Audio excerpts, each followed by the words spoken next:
Who is this guy? Mataray na tanong ng anak ni Tatang. He's Silo Salvante, anak. Siya ang nagdala dito sa akin kanina. Paliwanag ni Tatang. Tumaas ang kilay nito. Is he nice? Oo naman, mabait siya, anak. Mukhang hindi. Tiningnan siya ng dalaga mula ulo hanggang paa. Mukha siya magnanakaw na ang habol ay pera lang. Paratang pa nito sa kanya. No, he's not like that, Freya. Pagtatanggol naman ni Tatang sa kanya. Pero yan ang tingin ko sa kanya, Dad. Patutsada nito. Mabait siyang tao. Kanina, ayaw na ng engineer na dalhin ako sa ospital kahit pa alam niyang nangihina na ako. But Silo, he insisted na isugod ako sa ospital. Dahil doon ay nawalan siya ng trabaho. Ako ang may kasalanan kaya nawalan siya ng trabaho. Really? Nakataas pa rin ang isang kilay ng anak ni Tatang. O baka naman kakampi niya rin ang walang kwenta niyong engineer para makahutot sila ng pera mula sa atin. Pasaring nasabi pa nito. Kung bago ka pa lang sa channel na ito, Ate Jane TV, huwag kalimutang pindutin ang notification bell and subscribe button. Sana po hindi naman malaking abala sa inyo ang pagpindot ng subscribe button dahil ang kapalit po nito ay ang pagsuporta para makapag-produce ng mga libreng stories sa mga channels ni Ate Jane. Maraming salamat! Binuhat ni Silo ang 2 sako ng semento upang dalhin sa mga naghahalo. Kahit na mabigat ang kanyang dala, hindi niya ito alintana at nagawa pa niyang makipagkwentuhan sa kanyang mga kasamahan sa trabaho. Ayos lang po ba kayo, Tang? Nag-aalala na tanong ni Silo kay Tatang Prudencio na halatang nahihirapan naman sa pagkahalo ng mga semento. Sa ilalim ng tirik na araw, napansin ni Silo ang pawis na umaagos sa noo at pisngi ni Tang Prudencio. Ang mga mata nito ay may pagod at ang mga kamay ay nanginginig mula sa labis na pagod. Kamusta po ang pakiramdam ninyo? Dagdag pa ni Silo. Napansin kanina ni Silo ang matanda habang siya ay nagbubuhat ng semento. Nang maibigay niya sa kanyang mga kasamang 2 semento, agad siyang lumapit kay Tatang Prudencio upang masiguro na maayos ang ito. Ang itsura ni Silo ay puno ng pag-aalala habang nakamasid sa pagod na nakadapo sa mukha ng matanda. Ayos lang ako, iho. Tugon naman ng matanda. Ngunit ang boses ay tila pagod at hinihingal. Kapansin-pansin ang malalaki at sunod-sunod na butil ng pawis na umaagos mula sa noo ng matanda. Ang mga kamay nito ay may mga paltos na dulot ng matagal ng pagtatrabaho. Kaya't iniwan niya ito saglit upang humingi ng tubig mula sa isang kasama. Pahingi naman ako ng tubig. Bigay ko lang kay Tang Prudencio. Sabi niya sa kaibigan. Inabot nito sa kanyang isang bottled water. Oh, eto. Salamat. Tiningnan din ng katrabaho nila ang matandang si Prudencio at nagtaka. Anong nangyari kay Tatang? Nakita ng katrabaho ang labis sa pagod at hirap na nakikita na sa mukha ni Prudencio. Hindi ko alam eh. Pawis na pawis siya at nangihina. Dahil siguro sa init ng panahon ngayon? Sagot ni Silo na nag-aalala pa rin. Nako, baka hindi niya na kinakaya ang sobrang init. Matanda na rin kasi at kanina pa yan dyan sa ilalim ng araw. Paano ayaw na engineer na pasilungin siya? Nalitraw kasi yan kaya yan ang parusa niya. Ani naman ni Tomas sabay iling. Kawawa naman siya. Sambit ni Silo. Ibibigay ko muna tong tubig. Muli siyang lumapit sa matanda at inabot niya dito ang dalang tubig na nakabukas na ang takip. Tang, inom po muna kayo ng tubig. Tumigil si Prudencio sa ginagawa at tinanggap ang tubig. Salamat, iho. Halata sa matanda na uhaw na ito dahil mabilis lamang nitong naubos ang tubig na ibinigay niya. Kung kailangan niyo po ng tulong, sabihin niyo lang po sa akin. Gusto niya sana na tulungan na ito sa ginagawa subalit may trabaho rin siya. At kapag nakita sila ng engineer, tiyak niyang mapapagalitan na naman sila. Itinuloy na lang ni Silo ang pagbuhat sa mga semento at lumipas ang 1 oras, Naroon pa rin sa ilalim ng tirik na araw si Tang Prudencio at kapansin-pansin na tila mas lalo lang itong nanghihina at hinihingal na rin. Lumapit muli si Silo sa matanda. "Tang, ayos na ho ba kayo?" tanong niya. Ngunit hindi na nakasagot ang matanda. Nanlaki ng kanyang mga mata nang mahilo ito at muntik ng matumba. Mabuti na lamang at nahawakan niya ito sa balikat. "Tatang, ano nangyari sa inyo?" Alalang-alala ang tono ng boses ni Silo. Nang mahanap muli ni Tang Prudencio ang balense, ay tumayo ito ng tuwid at sinabi sa kanya na ayos lang ito, subalit hindi naman naniwala na si Silo. "Ang mabuti pa po ay sumilong na muna kayo, masyadong mainit ang panahon ngayon." Sumang-ayon naman ang matanda. Nakaalalay siya dito na naglakad sila patungo sa isang bench na may lilim. "Maupo po muna kayo, tatawagin ko lang ang nurse sa office niya." Nangangamba man na iniwan niyo muna saglit ang matanda para tawagin ang nurse at matingnan na ang kalagayan ni Tatang Prudencio. May nurse kasing naka-assign sa site nila para maiwasan na may masaktan o kaya naman ay mapahamak ng mga trabahador nila. "Oh, anong nangyari, Silo? Bakit parang madaling-madali ka?" Nagtatakang salubong sa kanya ng isang katrabaho niya. Nangihina si Tatang Prudencio. "Tatawagin ko lang ang nurse." "Nako, wala ang nurse riyan. Nakita ko kanina. Sinundo ng boyfriend niya." "Ano? Paano ba to? Dalhin mo na lang kaya siya sa ospital. May malapit na ospital dito. Baka mapano pa yung matanda pa naman yan." Bumalik agad siya kung saan si Tatang Prudencio. Ngunit nakita siya ng engineer nila.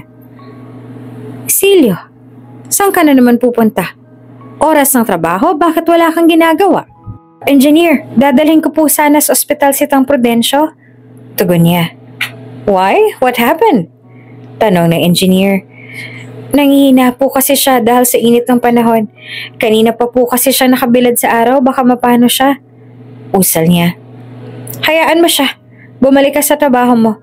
Marami tayong kailangan na matapos ngayong araw. May sinusunod tayo na deadline sa bawat gawain natin dito."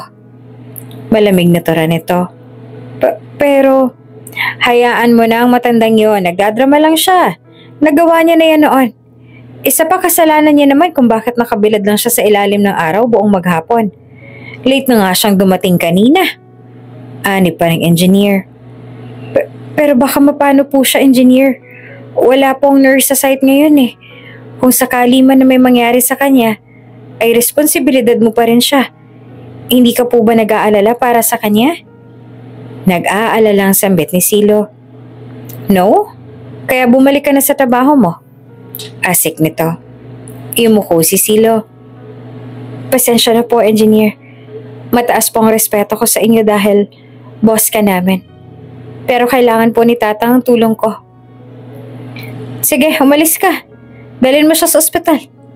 Basta tandaan mo, wala ka nang babalik ang trabaho dito. You choose that over the deadline, then go." Anas nito. Hindi naman kumilos si Silo. Tiningnan niya pa muna si Mang Prudencio na naririnig din ang sinabi ng engineer at para bang gusto nitong pigilan siya sa pasya niya na tulungan ito. Mahalaga para kay Silo ang trabaho niya, ngunit batid niyang mas mahalaga ang buhay ng isang tao. "Ano? Bakit hindi ka pa umaalis? Marami pa mga naghahanap ng trabaho. At naaawa lang naman kami sa'yo kaya ka natanggap dito. Hindi ka wala ng pag-alis mo sa trabaho." Pag-uyam ng engineer.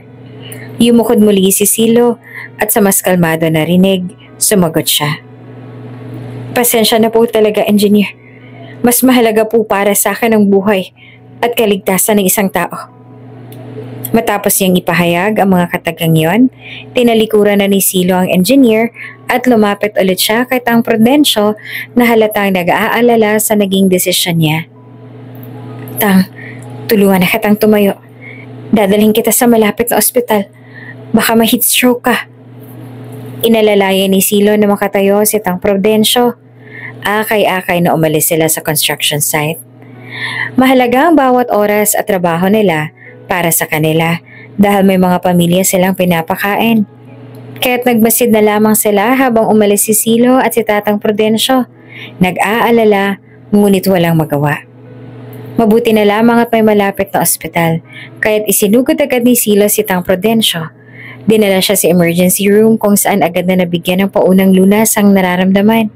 Sa kabutihang palad, may mga mababait na pasahero sa jeep na kanilang sinakyan. Sila ang nagbayad ng pamasahe dahil wala silang dalang pera. Nang sabihin sa kanya ng doktor na maayos na ang kondisyon ni Tatang Prudencio, pakiramdam ni Silo ay saka lamang siya nakahinga ng maluwag. Isang pakiramdam ang ginhawa na bumalot sa kanya. At sa kabila ng mga nangyari, nagpasalamat siya sa Diyos na hindi naman malala ang kalagayan ni Tatang Prudencio. Hindi mo na dapat ako dinala dito, iho. Wala tayong perang pambayad para makalabas at nawalan ka pa tuloy ng trabaho ng dahil sa akin. Mahinang wika ni Tang Prudencio. Ayos lang po yun. Ang mahalaga po ay hindi po kayo napahamak. Mas malala po kung na-heat stroke kayo. Mabuti na nga po't naagapan natin. Maghahanap lang po ako ng paraan para makabayad tayo ng hospital bill. May ipon naman po ako kahit kaunti. Kaagad na pinigilan siya ni Tatang. Ay hindi na, iho. Huwag mong galawin ang ipon mo. Para sa'yo yon. At hindi mo naman ako kaano-ano.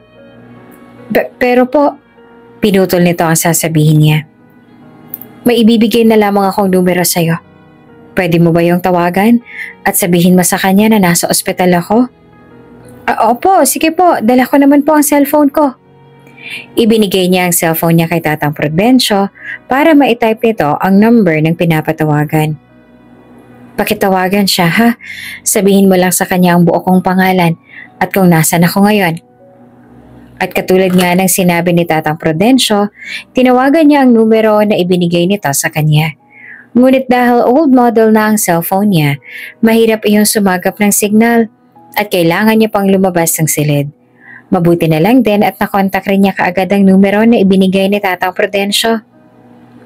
Hello? Bati ni Silo. Hello, who's this?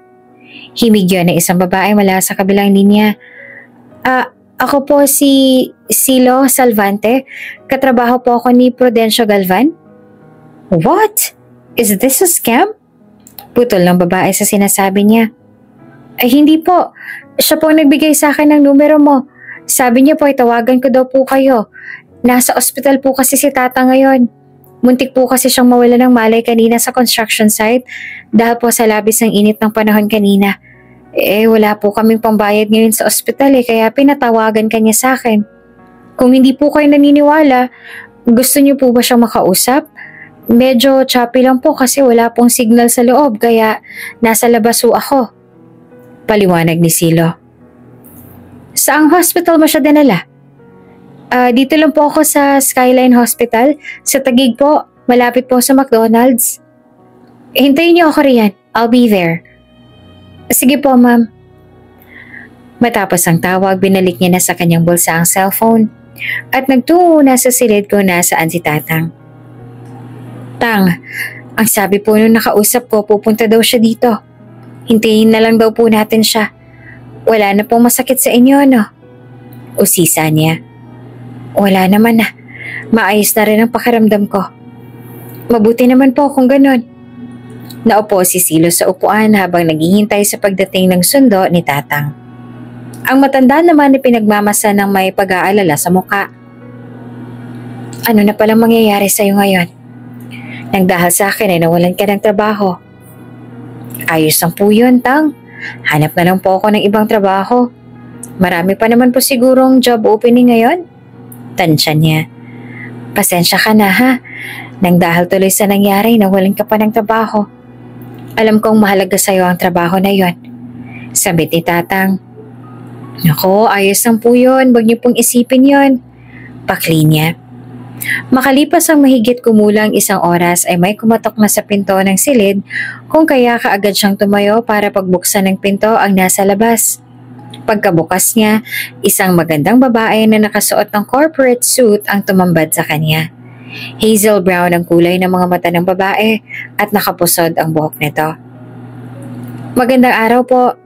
Magalang na bati ni Silo sa babae. Magandang araw. I'm Yasmin. Ikaw bang tumawag sa akin kanina? Tumango si Silo. Opo. Where's Don Prudencio? Nandito po siya sa loob. Tugon ni Silo at binuksan ng malaking pinto para makapasok sa loob ang babae. Pagkakita ni Yasmin kay Tatang, kaagad itong lumapit at punong-puno ng pag-aalala ang itsura na nagtanong. Don Prudencio, ano nangyari sa inyo? Miss Sebastian, pasensya na ako na abala kita.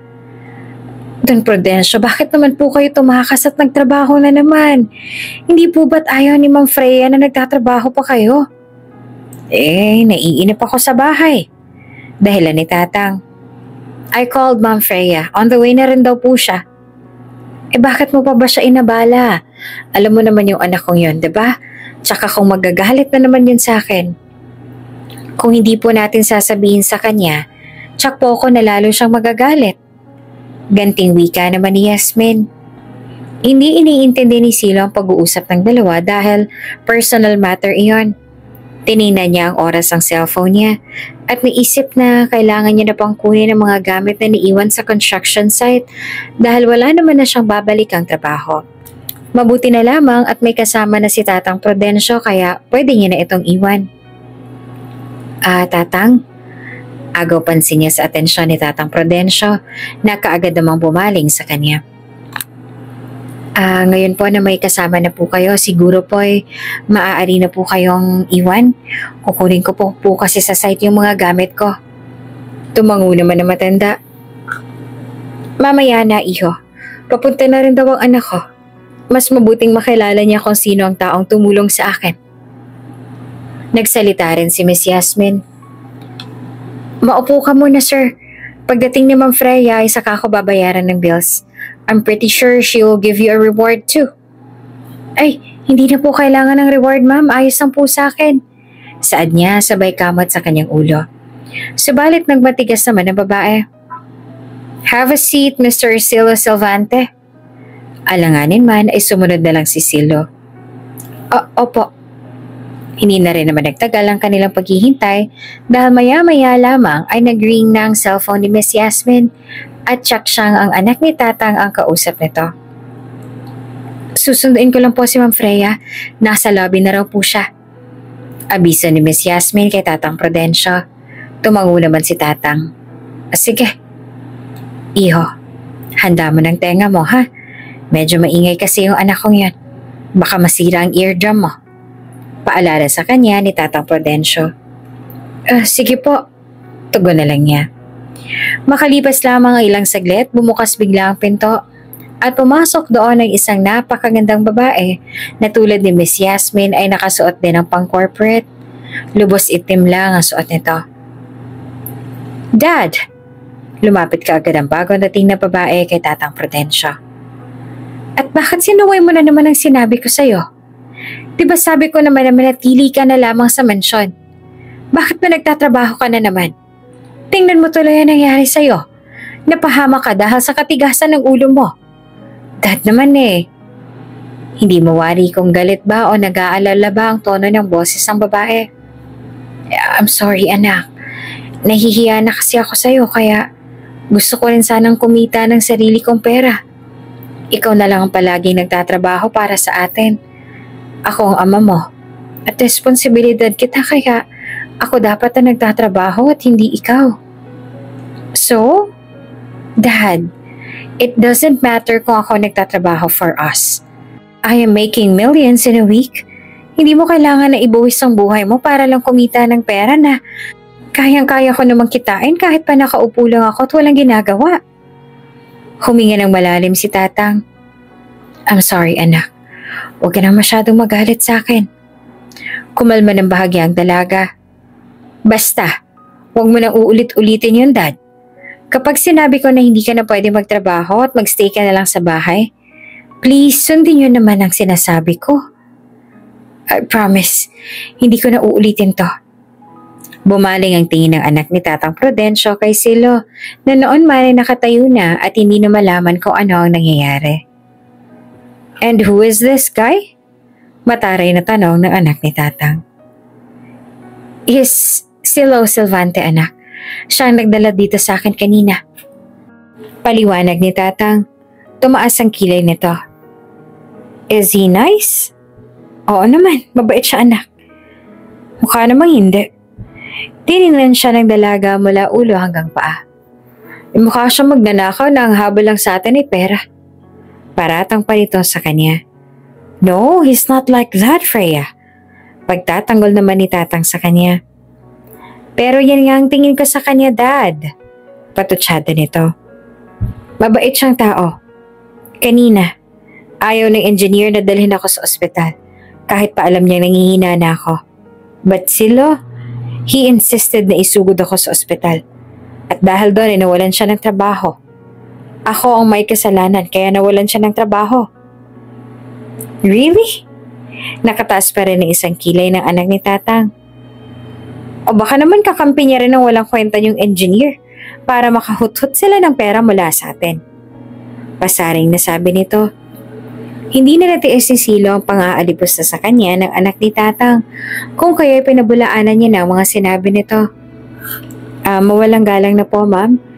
Pero hindi po ako tulad ng iniisip ninyo. Mabuting tao po ako. At wala rin po akong plano na hututan kayo ng pera dahil lang sa mayaman kayo. Hindi ko po ugali ang manloko ng kapwa. Ang mabuti pa po ay aalis na lang ako. May iba pa po kasi akong kailangan gawin. Silo, hindi na natapos si Tatang ang sasabihin dahil binalingan niya ito ng tingin. Tang, una na po ako sa inyo. Sandali lang. Subalit hindi niya na pinakinggan ang tawag ni Tatang Prudencio at tuluyan na siyang lumabas ng pinto. Anak, bakit mo naman sinabi ang lahat ng yun kay Silo? Wika ni Prudencio sa anak na para bang hindi mo lang iniisip kung ano ang mga sinabi kanina. Ano pa bang mali ron, Dad? Nagsasabi lang naman ako ng totoo. Iyon ang unang tingin ko sa kanya. And what's wrong with that? At saka, kung hindi naman iyon ang intensyon niya, bakit umalis siya kaagad? Bakit hindi niya muna in-explain ang sarili niya sa akin hanggang sa maniwala ako na nagsasabi siya ng totoo? I would even think about rewarding him if he took the time to explain himself.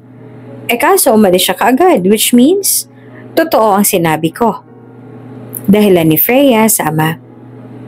Hindi siya ganong tao, anak, okay? Kilala ko siya. At alam ko kung gaanong kabait ang batang yon. At malayong-malayo siya sa iniisip mo. Dad, Freya, hindi ka dapat nang huhusgan ng tao na hindi mo pa naman lubusang nakikilala. You hurt his feelings. And that's the reason why he decided to leave. You know what, Dad? Huwag mong ibaling sa kanyang usapan, okay? You're only using that as an excuse para hindi ko maisip kung anong ginawa mo. Nalagay sa panganib ang kalusugan mo because of your rockhead. Si Silo naman ay bumalik sa construction site para makuha ang mga gamit niya. Nag-aalala na nagtanong sa kanya ang iba niyang katrabaho kung kamusta na nga ba ang lagay ni Tatang Prudencio. At ang iba naman ay humingi ng pasensya sa kanya na hindi sila nito natulungan kanina. Tunay nga ang sinabi sa kanya ng engineer kanina. Wala na talaga siyang trabaho na babalikan. Ibinigay na nito sa kanya ang sahod para sa 1 linggo na nagtatrabaho siya. Kaya bagsak ang balikat na umuwi si Silo. Hindi naman sa nagsisisi siya dahil sa tinulungan niya si Tatang Prudencio. Napaisip lamang siya na may mga tao pala talaga na matigas ang puso, tulad na lamang ng engineer nila. Hindi mo lang ito nakadama ng awa para kay Tatang Prudencio at sa halip ay 2 pa silang nawalan ng trabaho. Ganyan talaga ang buhay, anak. Kahit lumaban ka ng patas, kahit kailan, ay hindi magiging patas sa iyo ang mundo. Sabi sa kanya ng kanyang ina. Pinapalakas ito ang loob niya dahil umuwi siya kanina na bagsak ang balikat at halata ang lungkot sa mga mata. Hayaan niyo na lang po yun, kuya. Makakahanap ka pa ng ibang trabaho. Bukas ay magsisimba ako. Ipagpipray ko po na makahanap na kaagad kayo ng trabaho para hindi ka na maging malungkot. Ay naman ang nakababata niyang kapatid na si Chi. Ngumiti naman si Silo sa kanyang ina at kapatid. Mabuti na lamang at kasama niya sa buhay ang mama at nakababata niyang kapatid. Sa kabila ng lungkot niya ay gumagaan yon ng dahil sa kanila. Silang 3 na lamang magkasama sa buhay. Ang pangalawa niya kasing kapatid ay may sarili ng pamilya at malayo na sa kanila. Bihira na lang kumakabisita sa kanila. Ang ama naman ay matagal nang namayapa. Isang magbabalot ang kanyang ama noon. Pero habang nasa trabaho at nagtitinda sa tabi ng daan, bigla na lamang itong inatake sa sakit sa puso. At ayon sa ilang saksi, wala raw ni isa sa mga nakakita ang nagtangkang lumapit sa kanyang ama para tulungan at dalhin siya sa ospital. Hanggang sa binawian na lamang ito ng buhay ay hinayaan lang ng mga nakakita.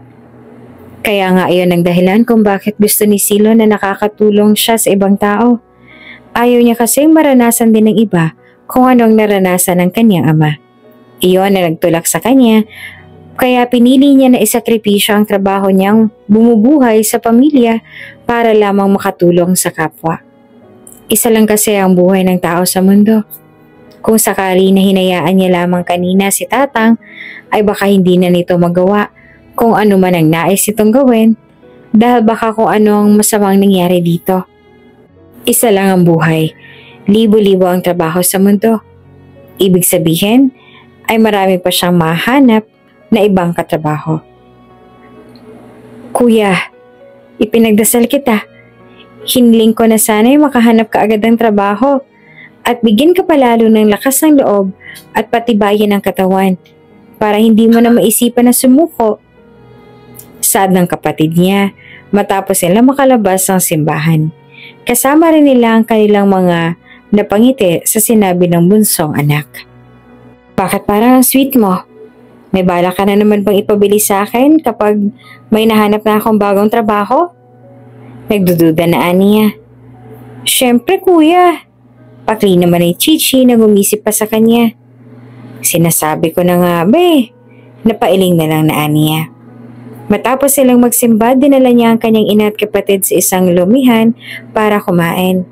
Nakasanayan na kasi talaga nila na pagkatapos magsimba ay kumakain sila sa labas. Madalas ay lomi ang kinakain nila. Bata pa lamang si Silo, ito na ang kanilang gawain. Ganito kasi ang gusto ng kanilang ama. Para raw sa pag-uwi nila ay hindi na nagmamadali ang mama nila na magluto para sa kanila. Matapos silang kumain, pinauna niya ang dalawa na umuwi dahil ang sabi niya ay hahanap siya ng trabaho para naman hindi masayang ang oras at malakas ang tiwala niya na makakahanap siya ng bagong trabaho ngayon dahil sa may gabay siya mula sa Diyos. Ma'am, tingnan niyo po ito. Wika ni Yasmin sabay pinakita kay Freya Galvan ang napanood sa iPad. What's that? Kunot noon naman na usisa ni Freya. Pinanood niya ang video at nabigla. Hindi ba't ito ang kasama ni Dad sa hospital noon? Opo, siya nga po iyan. At ang iyong ama. Ang sabi riyan ay may isang netizen daw ang naantig ang puso nang makasabay sila sa jeep ni Silo na akay-akay ang isang matandang lalaki na nangingina dahil sa init para dalhin sa ospital.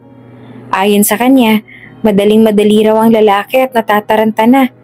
Kaya ang ilan pa sa mga pasahero ay tinulungan na sila para masugod sa ospital ang matanda bago pa raw ito tuluyan na mahimatay.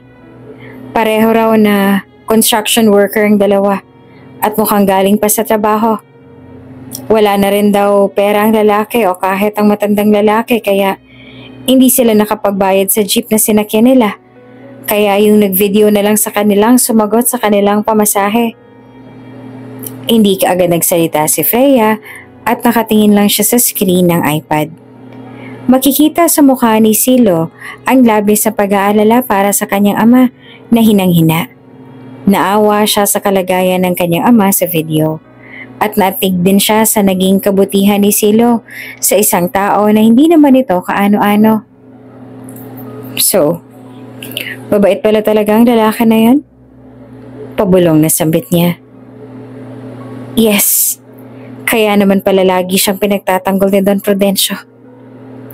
Biglang nakadama si Freya ng pagkapahiya sa sarili dahil sa lahat ng mga sinabi niya noon sa lalaki doon sa ospital.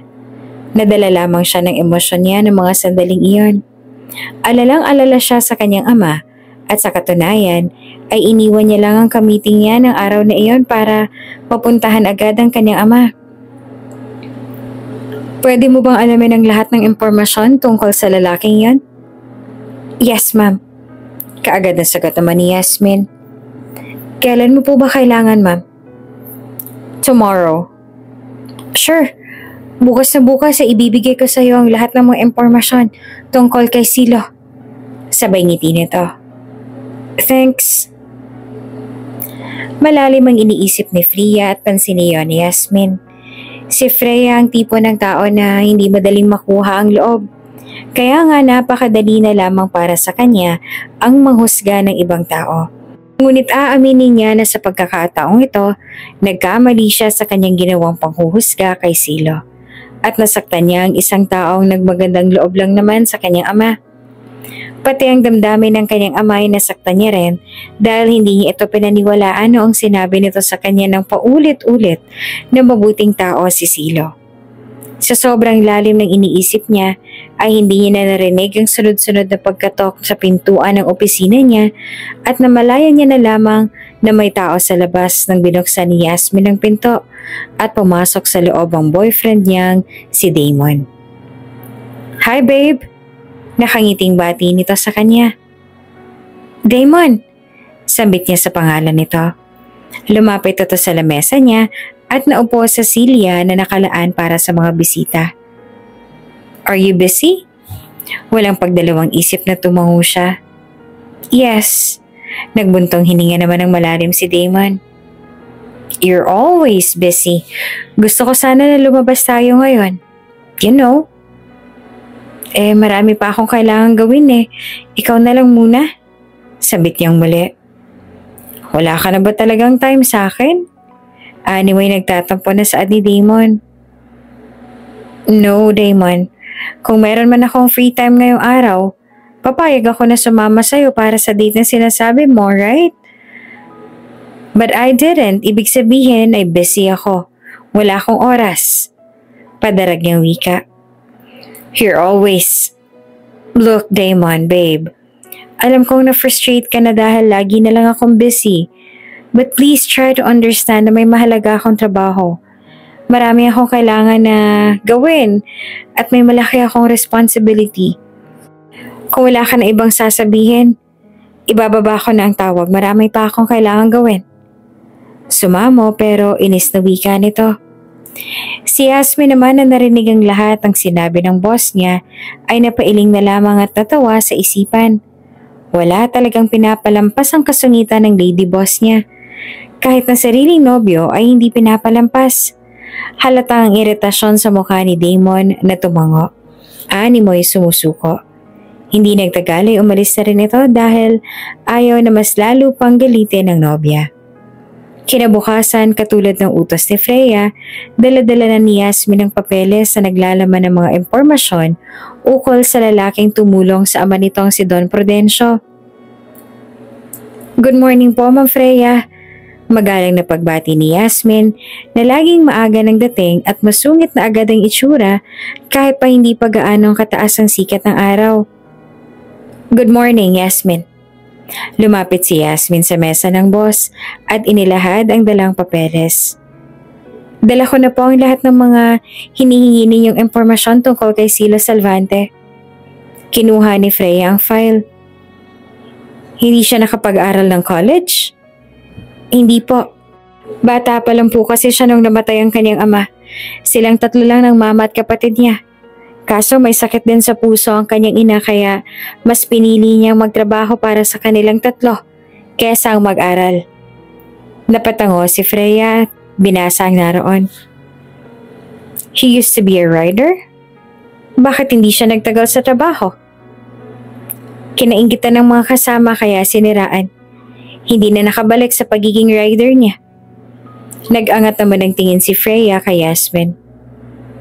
What about his mother? Nasa bahay na lang po ang mama niya ngayon. Hindi na rin kasi makapagtrabaho dahil sa sakit sa puso. Kasama nilang nakakabata niyang kapatid. Grade 9 na ang kapatid niya at siyang nagpapaaral dito. Ang isa naman niyang kapatid ay may sariling pamilya at malayo na rin sa kanila. Nakahanap na ba siya ng bagong trabaho? Hindi ba't ang sabi ni Dad ay inalis na raw siya sa construction site kung saan siya nagtatrabaho? Usisa niya. Naghahanap pa rin po siya ng trabaho hanggang ngayon. Subalit sa tingin ko, may posibilidad na matanggap siya bilang waiter sa isang restaurant na inaplayan niya. Ayon sa mga tauhan kong nagtanong tungkol kay Silo, hinihintay na lang daw niya ang tawag mula sa restaurant. Mukhang nagustuhan daw yata ng manager ang mga sagot niya sa interview kaya malaking tsansa na matanggap siya doon. You have his contact number, am I correct? Hinuha niya. Opo, hindi pa naman ako nagbubura ng call history. Kaya nasa akin pa rin po ang numero niya. Kung ganoon ay tawagan mo siya. Tell him na pumunta sa GCG Enterprises. Bibigyan mo po ba siya ng trabaho? Usisa ni Yasmin. I might. At tulad nga ng utos ni Freya, agad na tinawagan ni Yasmin si Silo para sabihin na pinapupunta ito sa kumpanya. Takang-taka si Silo kung anong dahilan at bakit biglang nagpa siyang anak ni Tatang Prudencio na makipagkita at makausap siya. Mabuti na lang at wala siyang mahalagang gagawin kinabukasan kaya't nakapunta siya agad sa GCG Enterprises. Pagdating niya roon, ang mga security guard ang unang sumulubong sa kanya. Pero dahil inaasahan niya na ang mga ito ang pagdating niya, agad nilang tinawagan si Miss Yasmin upang ipaalam na nandito na siya. Si Miss Yasmin na ang kasama niya papunta sa opisina ni Ma'am Freya na nasa mataas na palapag. Your name is Silo, right? Diretsang tanong sa kanya ni Miss Freya na ngayon ay nakaupo sa kanyang tapat. Opo, ma'am. Sagot niya. Ang dahilan kaya pinatawag kita dito ay dahil gusto kong bigyan ka ng reward dahil sa kabaitan mo sa aking ama. Nang dahil sa iyo ay wala nang iba pang nangyari sa kanya. Panimula ni Miss Freya. Hindi niyo po ako kailangan na bigyan ng reward, ma'am. Wala po akong hinihingi na kahit anong kapalit sa pagtulong ko sa inyong ama. Aniya, diretso ang tingin sa dalagang may masungit na mga mata. Kung iyon lang po ang dahilan kaya ninyo ako pinapunta dito, aalis na po ako. Hindi ko po matatanggap ang kung ano man na ibibigay mo bilang reward. Tatayo na sana siya, ngunit muli itong nagsalita para pigilan siya. No, stay seated. Kung kaya'y sinunod niya ito at nagtatanong ang mga mata na nakatingin dito. Tell me more about yourself. Maotoridad na wika nito. Po? Tell me something about yourself. Kailangan ko pa bang i-translate sa Tagalog kung anong sinabi ko sa'yo? Padarag nitong wika. Hindi na po ma'am, naiintindihan ko naman. Mabilis na tugon niya. Then what are you waiting for? Pasensya na po. Paghingi niya ng dispensa dito. 26 na po ang edad ko. Panganay ako at may 2 kapatid ang sumunod sa akin. May pamilya na rin at ang bunso naman ay kasama namin ni mama sa bahay. Breadwinner po ako at wala po akong natapos pero ang pangarap ko po ay ang mapagtapos sa pag-aaral ang bunso kong kapatid. Tumango si Miss Freya. Are you single? Taken or whatever? Single po, ma'am.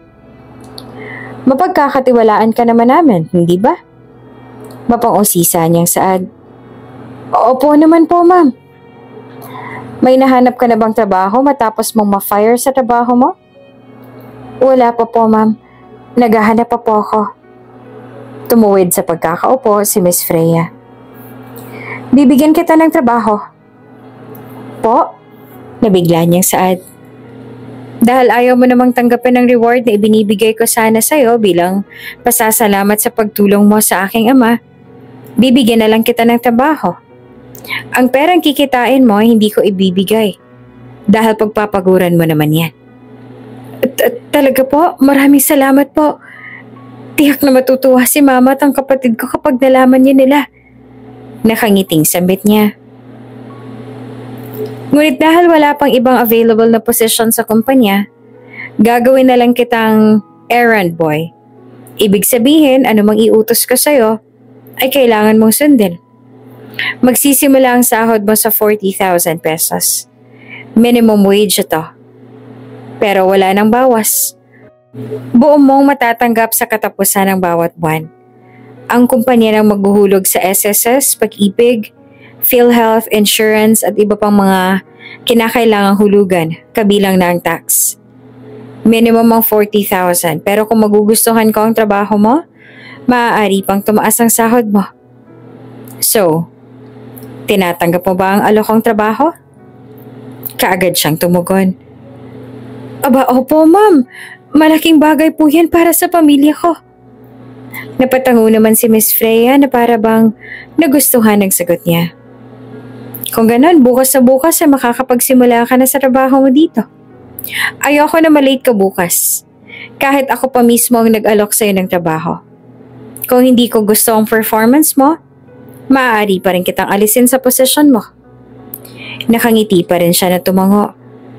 Naiintindihan ko po, ma'am. Hindi po ako malilate bukas. Para kay Silo, mas mabuti na ito kaysa ibigay lang sa kanya ang pera. Mas gusto niya kasing paghirapan ng salaping ipapakain sa pamilya niya. Ayaw niya na galing ng ito sa mga bigay. Sa panahon ngayon, hindi madaling kitain ang pera. Sino ba naman siya para tumanggap ng salapi na mula sa pinaghirapan ng ibang tao? Katulad nga ng sinabi ni Miss Freya, kinabukasan ay agad siyang nag-umpisa sa kanyang bagong trabaho. At dahil baguhan siya sa corporate world, nangangapa siya sa mga dapat niyang gawin. Lalo na't maraming pinag-uutos si Miss Freya. Mabuti na lamang at mabait si Miss Yasmin na tumutulong at nagtuturo sa kanya ng mga dapat niyang gawin. Silo, dalhin mo mga papeles na to sa opisina ni Mrs. Agdelipa. Sabihin mo sa kanya na kailangan ng perma niya riyan. Pagkatapos ay mag-print ka rin ng 6 na kopya nito. Ang 4 na kopya ibigay mo sa opisina ng sekretary ko. Ang 2 para sa chairwoman at ang orihinal ay ibalik mo sa akin. Mabilis na kinuha ni Silo ang mga papeles na tinutukoy ni Miss Freya. Sa tabi ng printing machine may mga babaeng empleyado ang lumapit sa kanya. Hindi naman sa pagmamayabang pero gwapo si Silo. Matangos ang kanyang ilong, mapula ang labi at matalas ang tabas ng kanyang panga. Ang mas nakakadagdag sa kanyang appeal ay ang mga nangungusap niyang mata at ang moreno niyang balat. Kaya't pagdating niya pa lang sa GCG, naging office crush kaagad siya ng karamihan. Oops! May break muna. Gusto mo bang ma-shoutout dito sa channel ni Ate Jane? Mag-comment lang ng lesson you learned from the latest story uploaded. Dahil pipili kami ng isang best comment of the day para i-shoutout sa susunod na upload. Kaya huwag kalimutang mag-iwan ng lesson you learned after you watch this video. Maraming salamat! Shoutout nga pala kay Emily's Vlog. At ang sabi niya, saludo ako sa matatapang na kapulisan na katulad ni William. At sana ay marami pang katulad nila na mapagkakatiwalaan nating alagad ng batas na handang magbuwis ng buhay para sa bayan. Shoutout rin kay Mariza Belda. Ang sabi niya naman, kalat sa buong mundo ang tiwaling pulis. Sa Pilipinas, nakakawala ng tiwala pero sa 10 masama, may 2 pa ring matino dyan at nagsiservisyo ng matino. Kaya ang kasamaan hindi pa rin nagtatagal at sana huwag tularan. Ang matinong kagaya ni William ay isang huwaran at pinagpapala. Salamat sa pakikinig. Hanggang sa muli. Silo, gusto mo ba na ako na lang ang magdala niyan sa opisina ni Miss Yasmin? Tanong sa kanya ng babae. Ay hindi na miss, ako na. Baka may iba ka pang mahalagang kailangan gawin. Tugon niya sa mabait na tono. Wala naman akong kailangan gawin. Wika pa ng babae. Ako na lang magdadala kay Miss Yasmin. Ayaw rin kasi ni Miss Freya na ibang gagawa ng trabaho ko. May munting ngiti pa rin sa kanyang labi. Nadaanan ni Freya ang errand boy niya at ang mga kababaihan na lumalapit dito. Napahinto siya na ilang sandali at kaagad na nagsalubong ang kanyang kilay sa nasaksihan. Pagkatapos ay napailing siya at nagpatuloy sa paglalakad pabalik sa opisina niya. Napapansin mo rin ba, Yasmin? Ang dami ng mga empleyadong may gusto na gawin ang trabaho ni Silo. Ang iba sa kanila ay palagi nang nakasunod sa kanya. Seryoso na sabi niya sa secretary. Ay hindi po maiiwasan yun, ma'am. Hindi naman natin maitatanggi na gwapo talaga si Silo at kakaibang karisma na taglay niya. Aba hindi na nakakagulat na marami sa mga empleyadong nahuhumaling sa kanya, no? Mabuti na nga lamang at hindi siya mapagsamantala at hindi siya pumapayag na gawin nila ang trabaho niya. Tingin mo ba'y kailangan ko nang ilabas ang bagong panukala na nagbabawal sa kanila na gawin ang trabaho ng ibang empleyado? Seryoso pa rin na tanong niya. Ay, hindi na po siguro kailangan yun, ma'am.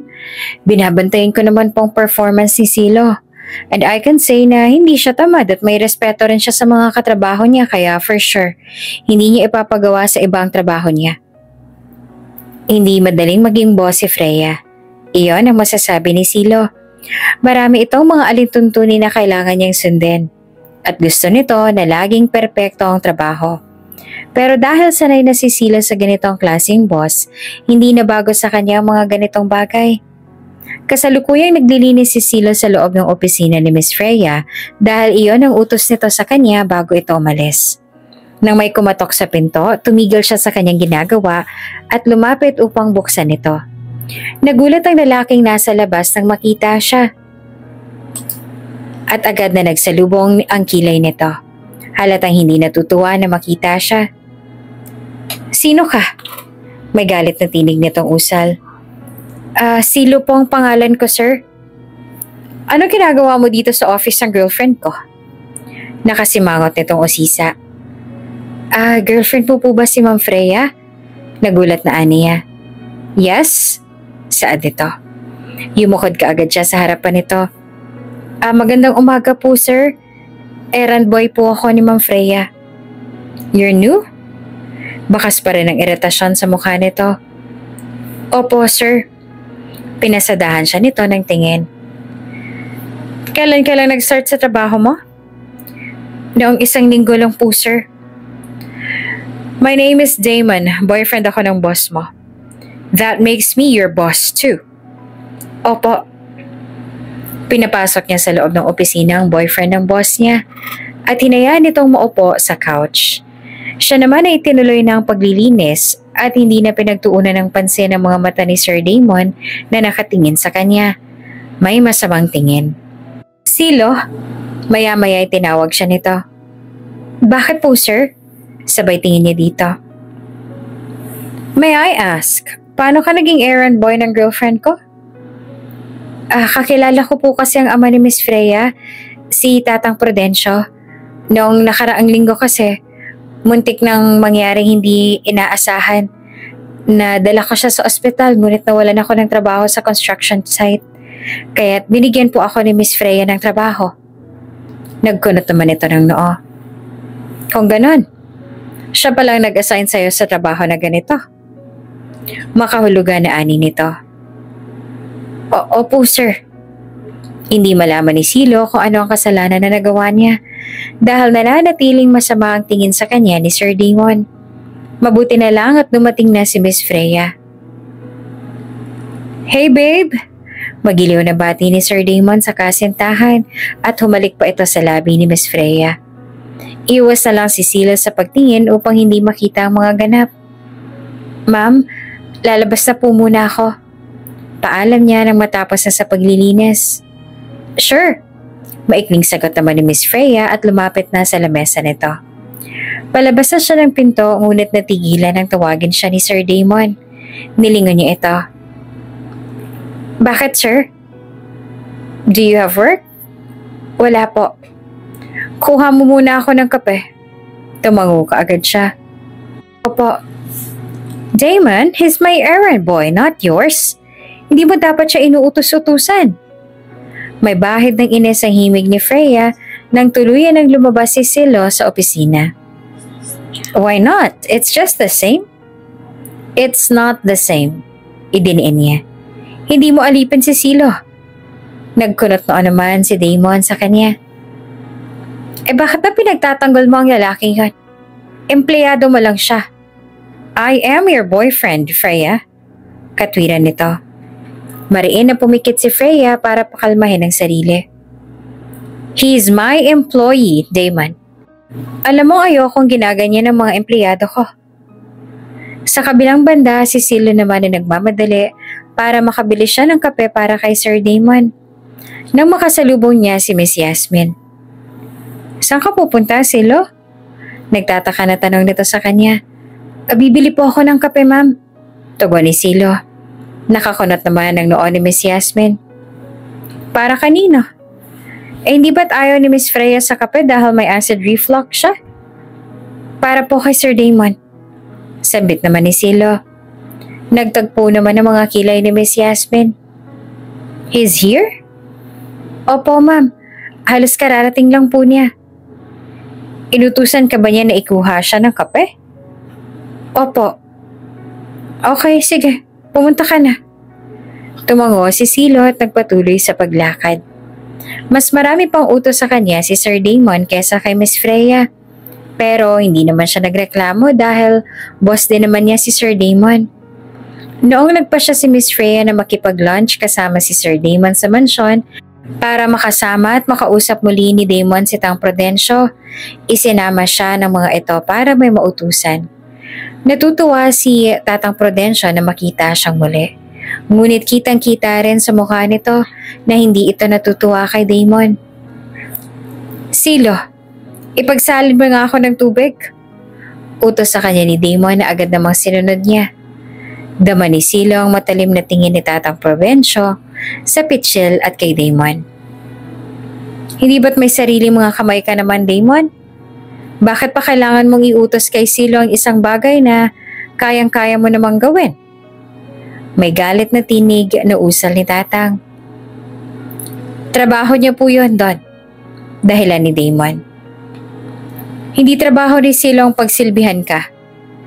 Hindi pagiging serbidor mo, pinasok niya na trabaho. Dad! Awat ni Miss Freya sa ama. Ayos lang po yan, Tang. Tama naman po si Sir Damon na iyon po ang trabaho ko.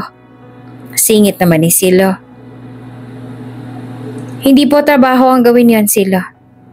Paggalit na rin na saad ni Tatang. Wala naman po problema sa akin yon, Tang.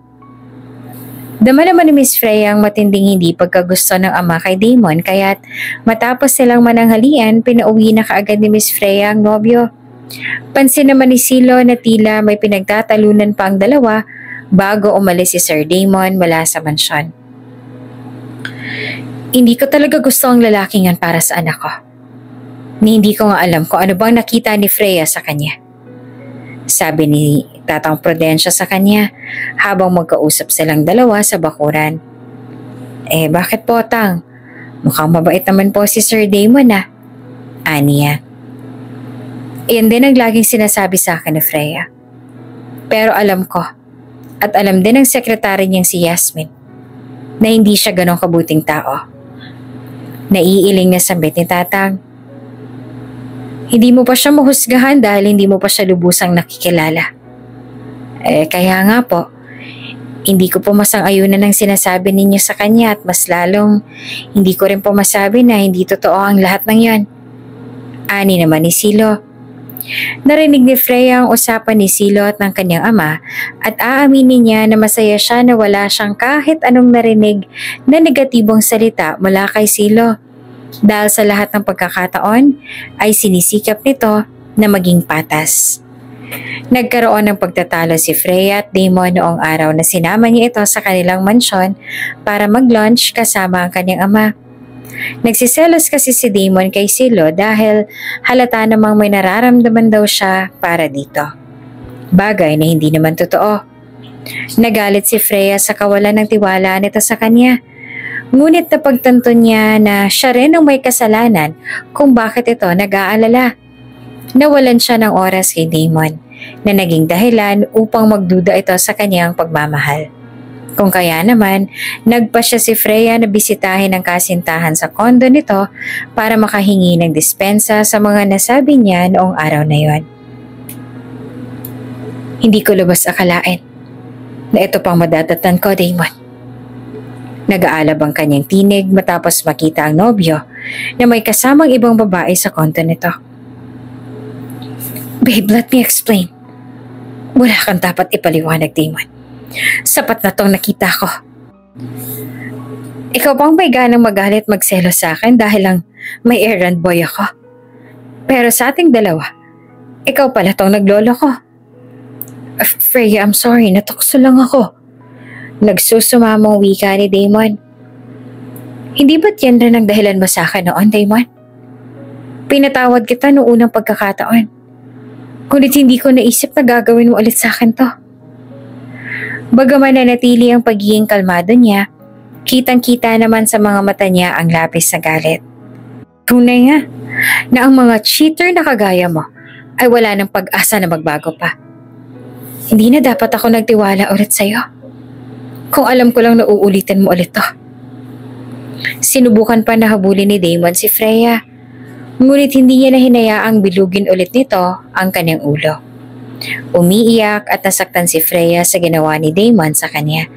Lalo na't inakala niyang siya na ang lalaki para sa kanya. Pagdating niya sa GCG Enterprises, sa kanya pinahid ang kanyang luha.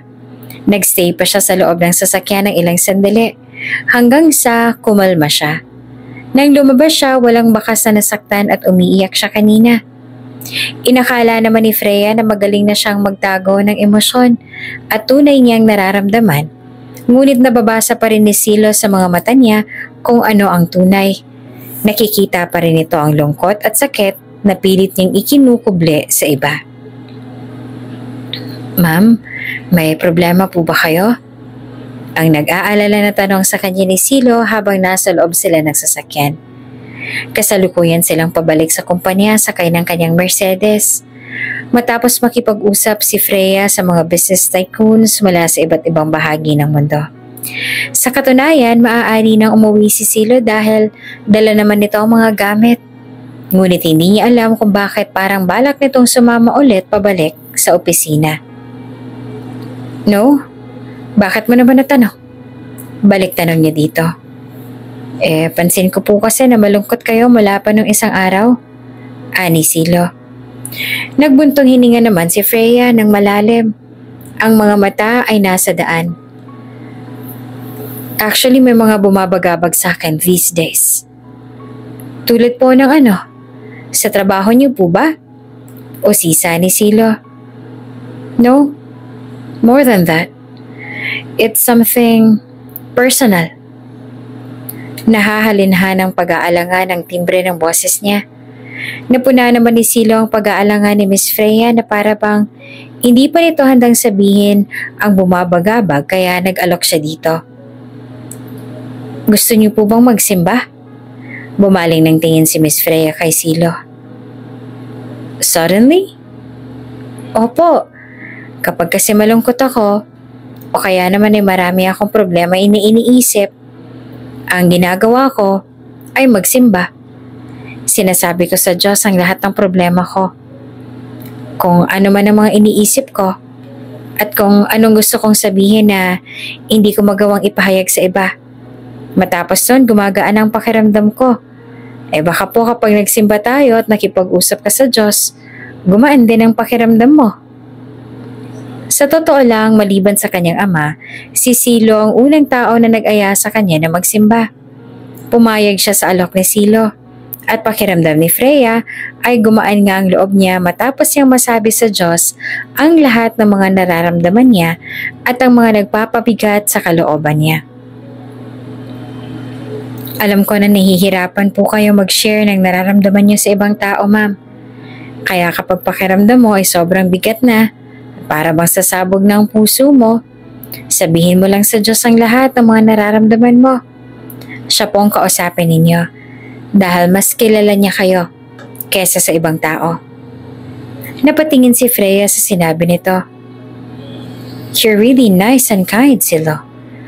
No wonder why na napalapit ka sa daddy ko at palagi ka pa niyang ipinagtatanggol. Nahihiya naman na napangiti si Silo at nagpasalamat sa kanya. Nasa loob pa rin sila ng simbahan ngayon. Silang dalawa lamang ang tao sa loob kaya sobrang tahimik ng paligid. Silo. Maya-maya pa ay tinawag niya si Silo. Bumaling ang tingin ng binata sa kanya. Bakit po, ma'am? I'm sorry. Nabigla naman si Silo sa kanyang sinabi. Natigilan ito at nahalinhan din ang pagtatakang itsura. Po? I'm sorry sa lahat ng mga nasabi ko sa'yo nung unang beses na nagkita tayo sa ospital. You know, kung ano-anong mga masasakit na salita ang sinabi ko sa'yo nun. At pinagbintangan pa kita. Lagpas isang buwan na nga mula nung mag-start magtrabaho si Silo sa kanya bilang errand boy. Ngunit ngayon lang niya binaba ang pride niya at humingi ng pasensya sa mga nasabi niya noon dito. Ngumiti naman sa kanya si Silo. Ayos lang po yun, ma'am. Nauunawaan ko naman po ang dahilan kaya nasabi mo yan noon. Huwag mo na pong alalahanin yan. But still I want to apologize and say thank you for saving my father's life. May munting ngiti sa labi na niya. Siya nga pala, hindi ko pa nasabi to sa'yo pero nawala na ng lisensyang engineer na nag-alis sa inyo ni Dad sa trabaho noon. Nagkasalubong ang kilay ni Silo. Ha? Pero bakit ma'am, ano po nangyari? Nareport ko siya dahil sa ginawa niya at sa naging kapabayaan niya. And I think he truly deserves it. Matapos ang ginawa niya sa inyo ni Dad. Dahilan niya. Nagstay pa sila sa loob ng simbahan ng ilang minuto. Sa loob ng sasakyan para bang ayaw pa ni Freya na bumalik sa kumpanya o umuwi sa bahay nila. Aaminin man niya o hindi. Kapag nag-iisa siya, naaalala pa rin niya si Damon at ang kawalang hiyaan nito sa kanya. Nasasaktan at naiiyak lamang siya sa tuwing bumabalik sa isipan niya ang lahat ng iyon. Ayoko pang umuwi. Kailangan mo na bang umuwi? Tanong niya kay Silo. Opo ma'am. Nagpaalam kasi sa akin kanina ang kapatid ko na pupunta siya sa bahay ng kaklase niya para gumawa ng project nila. Walang kasama sa bahay si mama. Sagot naman ni Silo. Alanganin na nagtanong siyang muli. Pwede ba akong sumama sa'yo? Magkahalong gulat at pagtataka na bumaling sa kanya si Silo. Sa bahay? Tiningnan niya rin ito. Yes. Can I? Opo, pwede naman ma'am. Mabait po si mama at kapatid ko. Magkakasundo po kayo. I'll come with you then. Pinagyabang pa ni Silo na masarap daw magluto ng sinigang ang mama nito. Nagiganyo naman at nagustuhan na matikman niyon. Kaya bago sila dumiretso pa uwi sa bahay ng mga ito, dumaan pa muna sila sa palengke para bumili ng karne ng baboy at mga sangka para sa sinigang. Madulas ang sahig dito ma'am, kapit ka sa akin, baka madulas ka. Paalala sa kanya ni Silo. Kumapit naman siya sa braso ni Silo at iginala ang tingin sa loob ng palengke. Malawak ito at samot-saring mga paninda ang makikita. Ang mga amoy ay sari-sari din.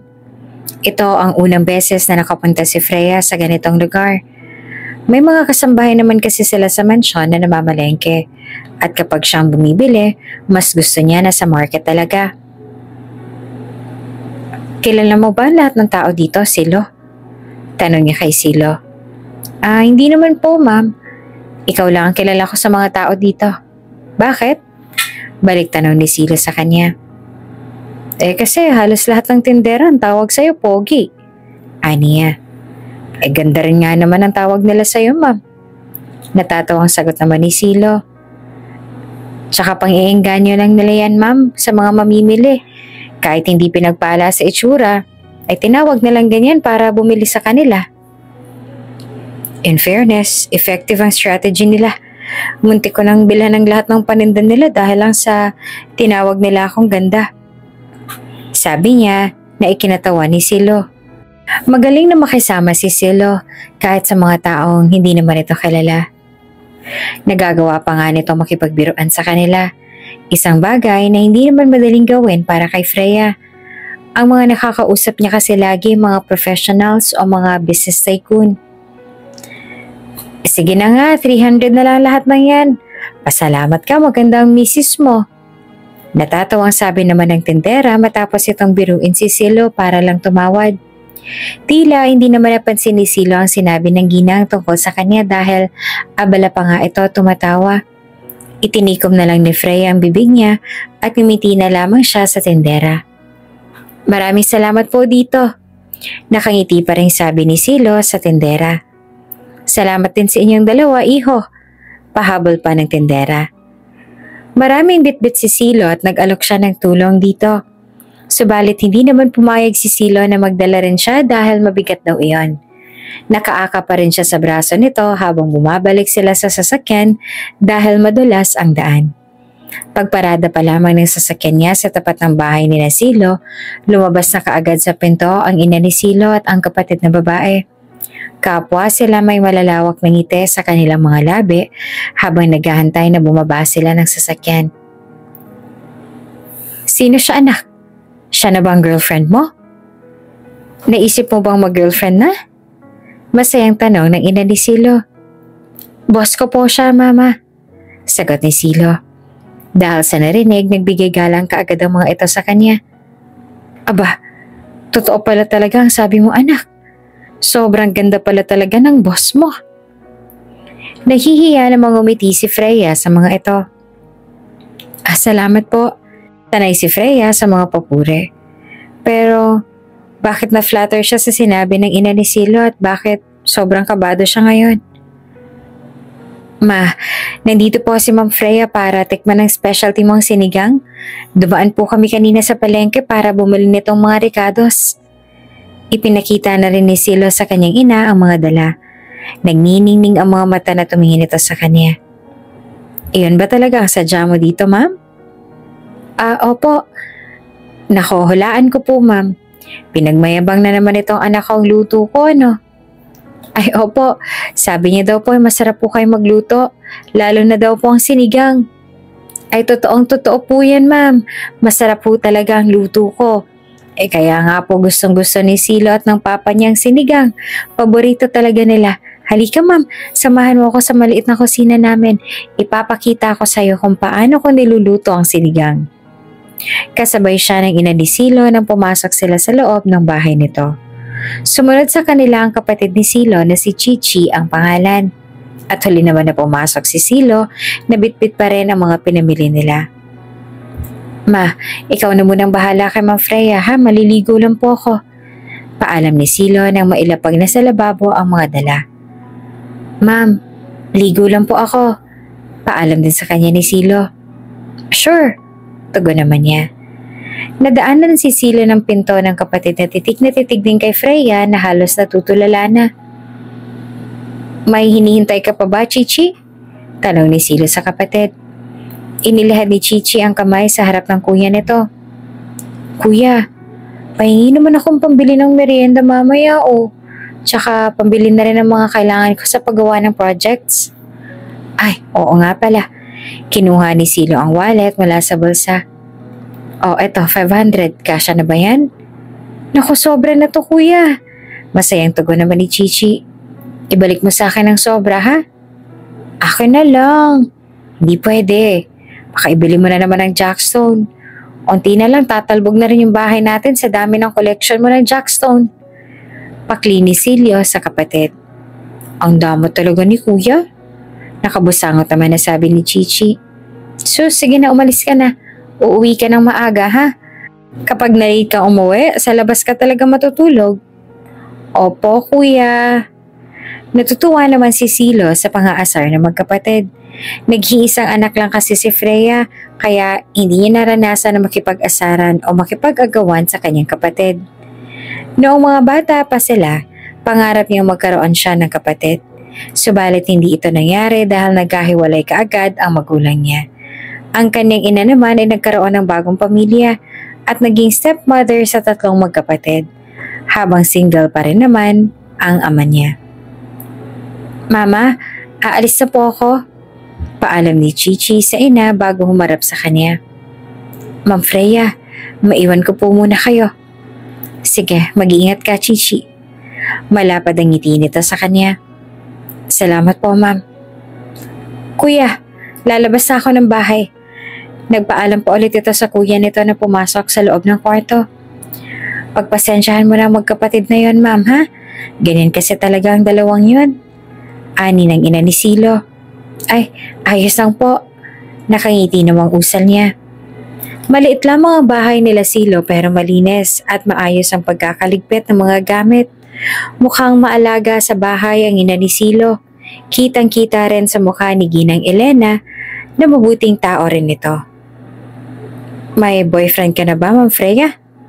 Maya-maya pa itanong sa kanya ni Ginang Elea. Ay, wala na po. Nakipaghiwalay na po ako sa kanya nung 1 linggo lang. Ay, sayang naman at pinakawalan ka pa niya. Alam mo, sobrang swerte na po sa inyo ng ex-boyfriend mo. Ang bait mo kasi tapos sobrang ganda at talino mo pa. Sabi kasi ng anak ko, sobrang talino mo raw. Ngumiti naman siya ng bahagya. Ay, hindi naman po. Average lang. Kung sino man ang sunod mo maging boyfriend, jack ako na hindi kanya pakakawalan. Sobrang ganda mo Pamboboda pa nito sa kanya. Sa anak ko po, ma'am, hindi po ba lagi kayo magkasamang dalawa? Pansin niyo po bang may nagkakagusto na po sa kanya o kaya naman ay may nililigawan na ba siya? Natigilan siya ng isang saglit. Hindi ko po sure Humanga ito ng malalim. Ay, sana naman meron na. Alam mo kasi, ma'am, matagal ko na hinihiling kay Silo na magkaroon ng nobya para hindi naman puro trabaho na lang inaatupag niya, kaso wala talaga Sa totoo niyan, gusto ko na nga mag-asawa yan At dito na lang sa bahay tumira para mas lalo kaming maging masaya. Pero wala talaga sa isip niya mga ganong bagay. Sa tingin ko po, masyado po siyang busy sa trabaho. I don't think isa sa isip niyang pag-aasawa. Ani naman ni Freya. Oo nga Pansin mo rin ba na masyado siyang mahilig sa magtrabaho? Tumango naman si Freya. Opo, and that's what I liked about him. Gusto ko po kasi sa mga empleyado ko ang masisipag. Dagdag points po pala sa inyo ang anak ko. Sabay ngisi nito. Yeah, actually. Ilang sandali pa ay pumasok na ulit sa kusina si Silo. Bagong ligo na ito at kulay itim na sando at short lang ang suot. Iyon ang unang beses na nakita niya si Silo sa ganoong suot. Hindi niya tuloy maitatanggi ang sinabi ng sekretarya niya na gwapo raw ito. Unang beses na nakita niya si Silo sa ospital, namumula pang pisngi nito dahil sa sunburn. Marumi rin ito dahil sa mga semento. Kaya ang itim na buhok nito ay nagmistulang puti. Ngayon na nawala na ang sunburn nito, mas lalong tumingkad ang kagapuhan na taglay nito. Ma, anong may tutulong ko? Tanong ni Silo sa ina. Patapos na ako magluto anak, ihanda mo na lang ang hapagkainan para matikman na ni Ma'am Freya ang specialty ko. Dahil wala rin siyang ginagawa ay tinulungan niya rin si Silo na ayusin ang plato sa hapagkainan. Maupo ka na lang ma'am, ako na pong bahala dito. Pigil sa kanya ni Silo. I'll help. Pagmatigas niya. Pero, come on, payagan mo na akong tumulong. I don't do this often. Aniya. Alanganin man ay tumango si Silo at tinayaan na tulungan niya itong ayusin ang mga plato, kutsara at tinidor sa hapagkainan. Pareho nilang hindi pansin ang munting ngiti na sumupil sa labi ng ina ni Silo dahil natutuwa ito sa nasaksihan. Totoo nga talaga ang sinabi ni Silo. Masarap nga talaga ang luto ng ina nito at sa katunayan ay nagustuhan ni Freya iyon. Marami nga rin ang nakain niya na ikinatuwa naman ng ina ni Silo. Sana po ay mapadalas ang pagbisita mo dito sa amin, ma'am. Marami ako mga lutong bahay na alam na at saka kung magugustuhan mo rin. Yakag ng ginang. Opo, susubukan ko pong bumisita ulit dito sa inyo. Next time ay magdadala rin po ako ng mga pasalubong. Sagot niya naman. Kahit wala na pong pasalubong, masaya na akong bumisita sa amin ng boss ng anak ko. Nakangiti pa rin sabi nito. Noong dumilim, nagpa siya si Freya na umuwi. Ngunit sinamahan pa rin siya ni Silo dahil delikado raw na mag-isa siyang umuwi, lalo na't hindi pa niya kabisado ang daan. Ipinahayag pa nito na magta-taxi na lang siya pabalik. Alanganin si Freya noong una, ayaw niyang maging abala kay Silo. Pero sa huli, pumayag din siya, lalo na't wala rin naman siya magagawa dahil buo na ang desisyon ni Silo. You know, your mom mentioned to me that she really hopes you'll consider getting into a serious relationship. Bigkas niya habang nagmamaneho. Ang kanyang mga mata ay nasa madilim na daan. Ha? Sinabi niyo po yun sa inyo? Bahagya siyang tumango. Gusto niya raw na mag-asawa ka na. At kahit doon muna sa bahay ninyo. Sinulya pa niya ito. Are you planning na ba? Tingin ko yun ang magpapasaya sa mama mo. She wants to see you happy with someone you can envision spending the rest of your life with. Ay, hindi pa po ma'am. Sumagot si Silo. Hindi ko pa po iniisip ang ganong mga bagay. Nagkunot noo siya dito. And why? Ibinaling ni Silo ang tingin sa daan harap. Wala pa po akong nahahanap na taong magugustuhan eh. Tsaka sa tingin ko po, wala naman pong may gusto na magpaasawa sa akin dahil sa estado ng buhay ko. Sa ngayon, gusto ko po munang mag-focus sa pamilya ko, tsaka sa pagpapaunlad ng buhay ko. Para kapag may nahanap na po ako na mapapangasawa, ay maibahay ko siya sa mas malaki at magandang bahay. And why? Ayaw mo ba na sabay kayo ng mapapangasawa mo na paunlarin ng buhay ninyong dalawa? Tanong niyang muli. Gusto ko po kasi na kapag nagpasya na ako mag-asawa, hindi na po mahihirapan na magiging asawa ko dahil sa buhay na meron kami.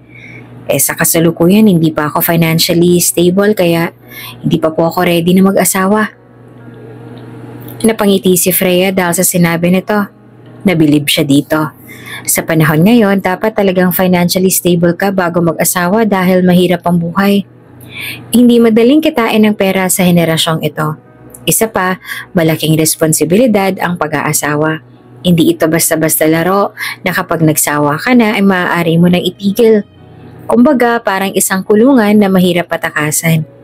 Hindi niya maintindihan kung bakit napakadali para sa mga kabataan ngayon na pumasok sa mundo ng pag-aasawa. Akala siguro nila ay parang laro lamang ang mga bagay na iyon. Pero hindi. Mahirap ang buhay sa ganoong sitwasyon.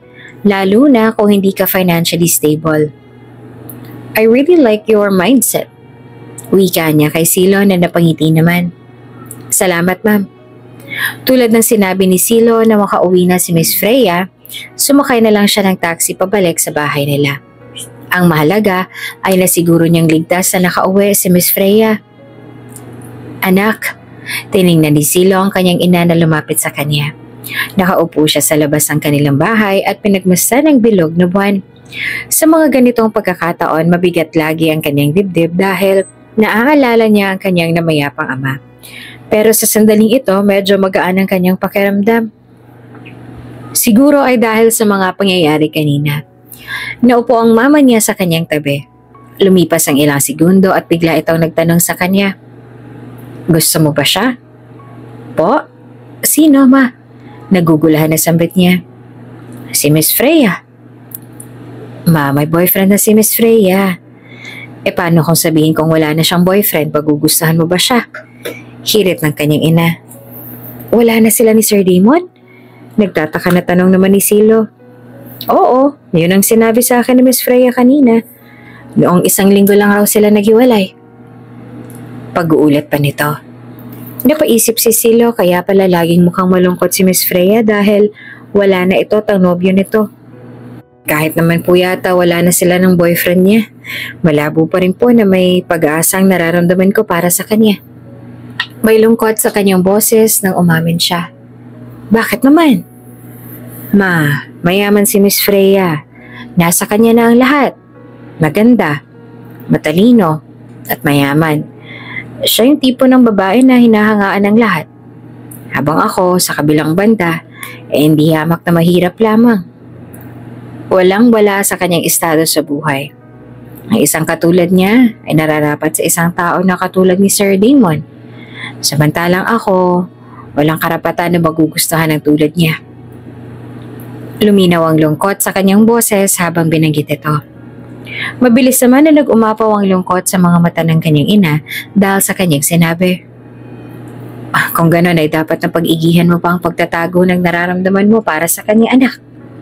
Po, kitang-kita ako sa mga mata mo na may nararamdaman ka kay Miss Freya. Hindi ka magaling magtago ng iyong emosyon. Madali lang itong makita base sa iyong tingin sa kanya. Kaya naman galingan mo pa ang pagtatago para hindi ka mahuli. Payo ng ina kay Silo. Huwag kang mag-alala, ma. Hindi ko naman po ito hahayaan na lumalim. Pinipigilan ko naman na. Ayoko mas lalo pa itong lumalim. May bigat sa kanyang puso habang sinabi niya ito. Nalulungkot man para sa kanya ang kanyang ina, batid naman ni Ginang Elea na iyon ang tamang gawin para hindi na masaktan ng anak. Kung hahayaan ni Silo na lumalim ang nararamdaman, sa huli ay ito lamang ang masasaktan.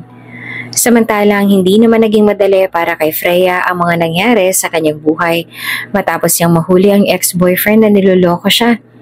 Mabuti na lang at abala siya sa kanyang trabaho, kaya hindi niya gaanong naisip ang mga pangyayari. Pero kapag hindi maiiwasan, pumasok ang mga alaala sa kanyang isip, nasasaktan pa rin siya. Maraming beses nang sinubukan ni Damon na lumapit sa kanya. Gusto siya nitong makausap upang humingi ng tawad sa mga nagawa at makipagbalikan. Ngunit wala na siyang balak bigyan nito ng isa pang pagkakataon matapos niyang lokohin ulit. Nagising na si Freya sa katotohanan at alam niyang masasaktan lang siyang muli kapag makikipagbalikan pa siya dito. Ano ginagawa mo dito, Damon? Hindi ba't ang sabi ko sa'yo ay ayaw na kitang makita? Malamig na tanong ni Freya sa dati niyang kasintahan na nasa loob ng kanyang opisina. Nandito ako para makausap ka, Freya. Desperadong wika ni Damon. Wala na tayong dapat pag-usapan, Damon. Hindi ba tatapos na tayo? I already apologized to you, babe. Ano pa bang gusto mong marinig? Bulalas ni Damon habang lumalapit sa kanya. Pinagsisihan ko ng nagawa ko. Nagkamali ako na niloko kita. Kasalanan kong nangyari sa atin. Hindi ko dapat ginawa yun sa'yo. Inamin ko naman ang pagkakamali ko, diba? Ano pa bang gusto mong mangyari? Ang gusto ko lang ay lubayan mo na ako dahil ayoko na makipagbalikan ulit sa'yo. Buwelta niya dito. Alam mo namang hindi ako papayag na iwan mo ako. Ayoko mawala ka sa akin, Freya. Hindi mo ako pwedeng iwan. Sinubukan pang hawakan ni Damon ang kamay niya pero kaagad niya rin na iniwas ang kamay niya. We're over, Damon. Pagdiriin ni Freya.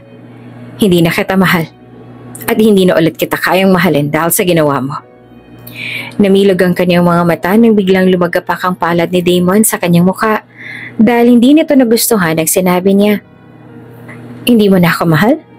Dahil ano? Dahil may iba ka nang nagustuhan? Dahil may iba ka nang mahal? Buliw nito sa kanya. At bago pa siya makasagot, mariin itong hinawakan ng kanyang mukha. Para bang baon ng kuko nito sa kanyang balat. Ito ang tandaan mo, Freya. Hindi ka makakawala sa akin. At hindi ka mapupunta sa iba. Mabuti na lamang at bumukas ang pinto ng opisina at pumasok si Silo. Nang makita nito ang ginagawa ni Damon sa kanya, tumakbo ito palapit at bigla nitong itinulak si Damon. Huwag mo sasaktan ng boss ko! Nag-aalab ang boses ni Silo sa labis na galit. Bakit ba nakikialam ka dito, ha? Errand boy ka lang naman, ah.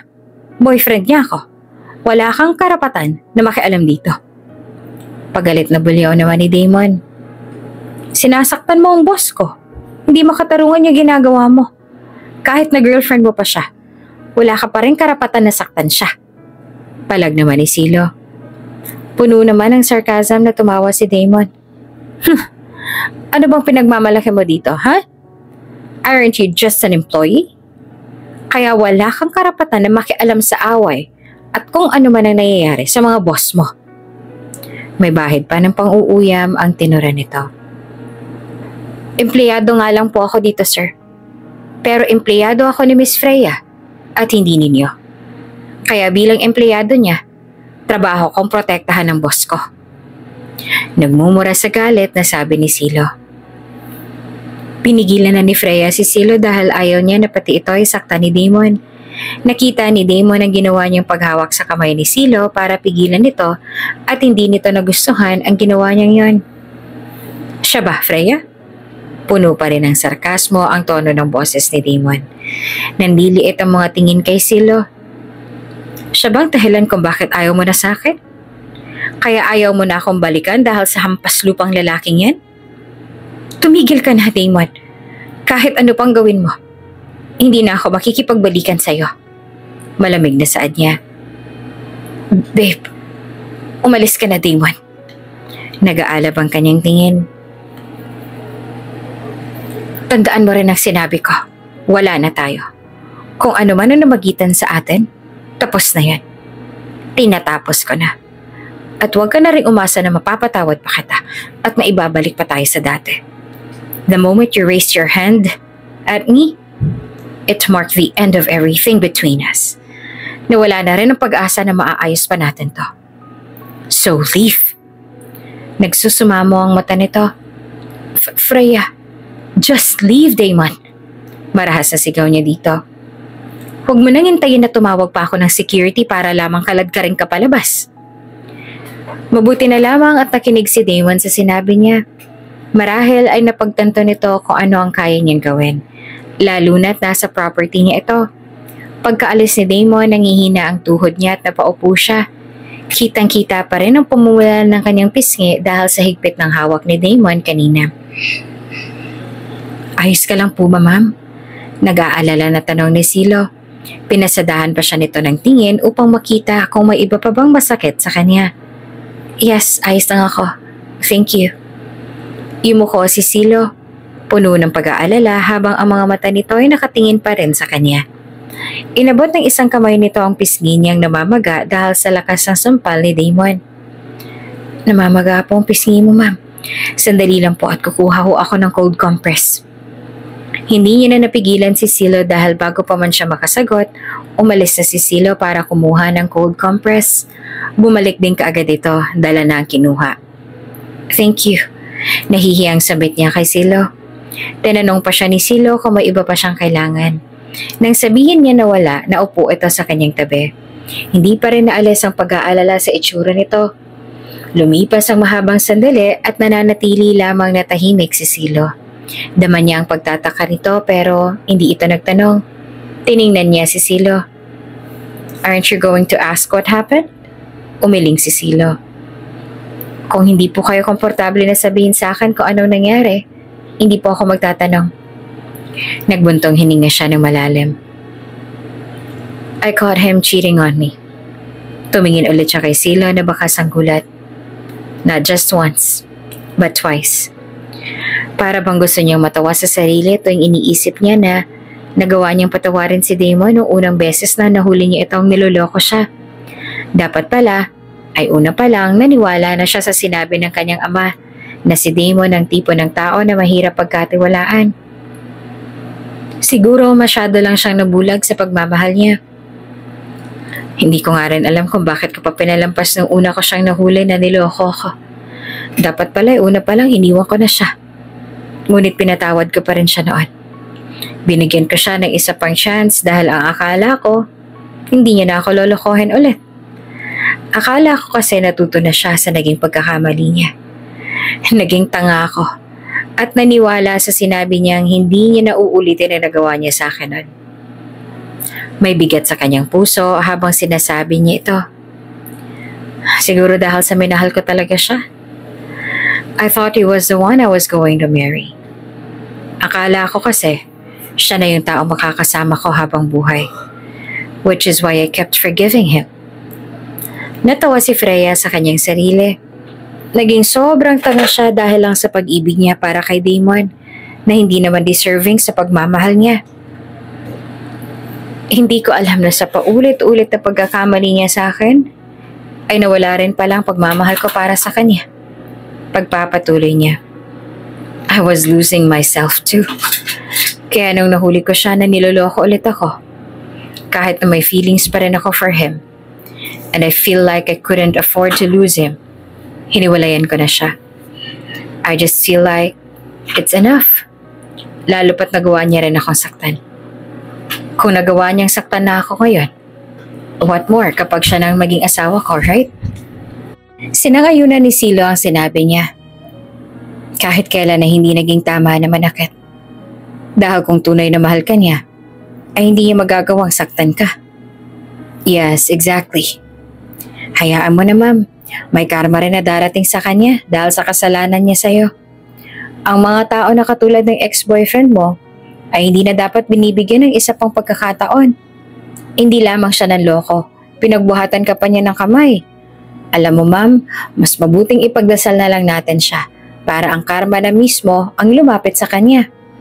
Alam kong di magtatagal, makikita rin niya ang karma na nararapat sa kanya. Matapos siyang saktan ni Damon, hindi na pumayag si Freya na lumapit itong muli sa kanya. Nagsampa rin siya ng kaso dahil sa ginawa nitong pananakit sa kanya, na nahuli sa CCTV ng opisina niya dahil sa matibay na ebidensya na kulong si Damon. Ngunit nakalaya rin agad matapos magpiyansa. Ganun pa man, binawala na siyang lumapit kay Freya. Mabilis na lumipas ang panahon at 1 taon na ang nagdaan. Pinili ni Freya na mag-focus sa trabaho at sa sarili matapos ang lahat na nangyari. Naging regular employee na rin si Silo sa GCG Enterprises at hindi na lang basta errand boy niya.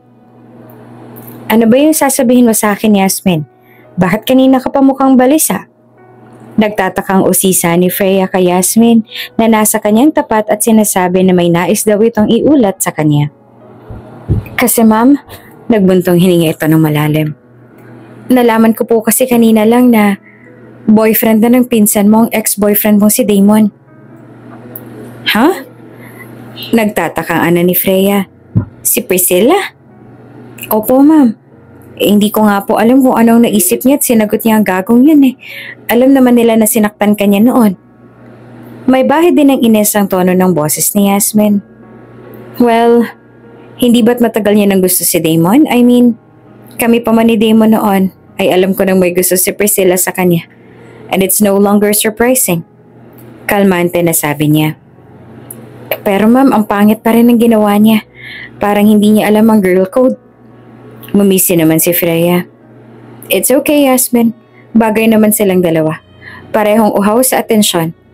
Besides, I heard Priscilla was a cheater too.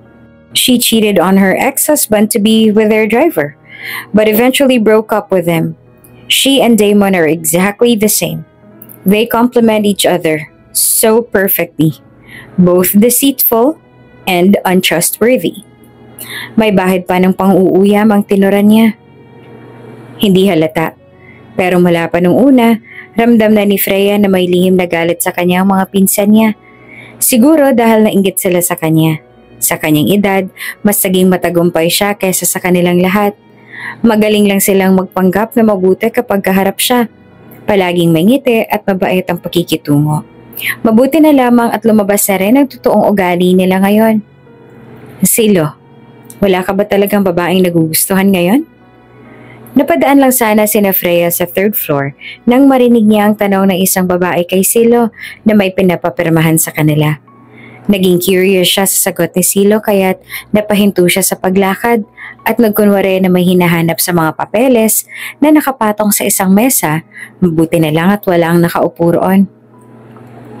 Nakayuko siya at kunwari na abala pa rin kung kaya'y hindi niya nakita ang pagsulyap sa kanya ni Silo na nadama ang presensya niya kanina. Meron na.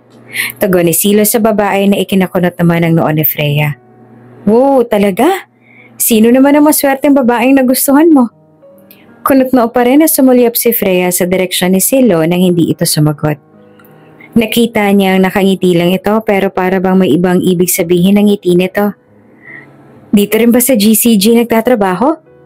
Tanong ulit ng isa pang empleyado. Oo, taga dito rin. Sagot pa ni Silo. Wow, sino naman kaya? Nagkatinginan pang mga ito.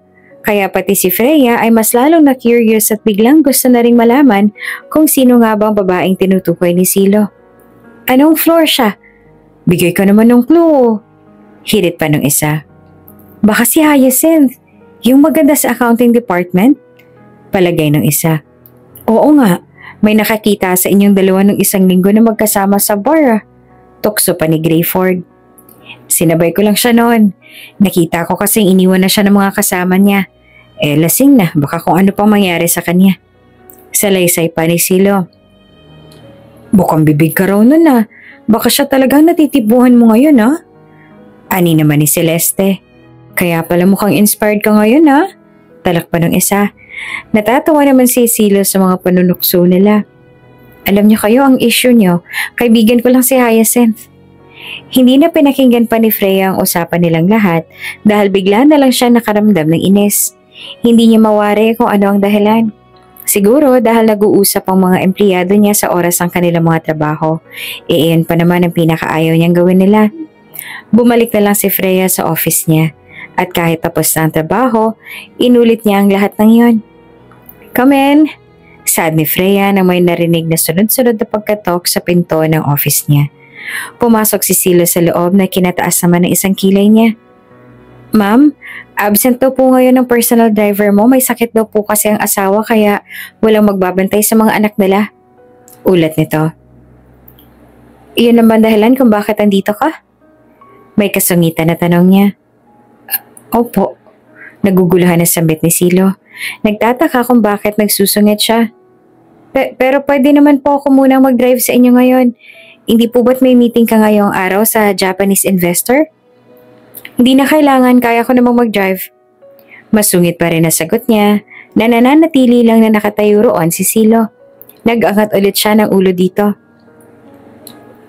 Tatago ka na lang ba riyan? Leave. Sorry ma'am. Sagot nito bago lumabas ang opisina niya. Hindi niya malaman kung ano't punot dulo ng inis niya. Na oras na makipag-meet siya sa Japanese investor, tinanggihan ulit niya ang alok ni Silo na ito na ang mag-drive para sa kanya. Sanay naman na siyang mag-drive. Ang ama niya lang naman na may gusto na kumuha siya ng driver para raw hindi siya nahihirapan. Bakit ang init ng ulo ni Miss Freya ngayon, Silo? May kasalanan ka bang nagawa? Nagtataka na tanong ni Yasmin kay Silo. Umiling si Silo. Hindi ko rin po alam kung anong dahilan, Miss Yasmin. Bakit kaya bigla na lang umiit ang ulo niya? Kanina naman na nag-uusap kami, hindi pa. Napapaisip si Yasmin kapag kuha na inapakamot sa ulo. Hay, kailangan ko tuloy pumunta na mag-isa. Iniwan niya ako eh. Gusto mo ba na ako na lang ang mag-drive para sa'yo, ma'am? Tanong niya. Wala ka bang trabaho?